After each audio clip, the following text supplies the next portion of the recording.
Guys, ito yung ginawa kong kamuti chocolate balls. Madali lang itong gawin, guys. Gusto mo ba? Sundan mo to. Una, maglaga tayo ng kamuti tapos gudgurin. Maglagay ng kalahating tasa nito sa mixing bowl at kalahating tasa din ng all-purpose flour. Tapos kalahating tasa ng evaporated milk. Wala na sugar kasi matamis na ang chocolate na ipalaman natin. Ito yung ating guya chocolate. Ito yung ating gawing palaman. So ito na guys, magpurma na tayo ng bilog at saka lagyan natin ng chocolate sa gitna. Ayan, bilugin natin at i-fry na natin. Pagkatapos nating malagay lahat, tansyahin lang natin na luto na ang kabila, tsaka baliktarin.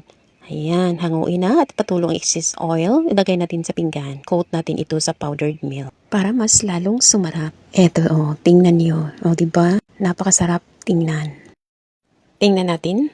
Ang sarap nito, guys. Tingnan nyo, ayan. Napakaganda ng pagkaluto. So kung mahilig ka sa chocolate, subukan mo to. Ayan, ipinaris ka agad ng anak ko sa kanyang durian ice cream. Follow for more!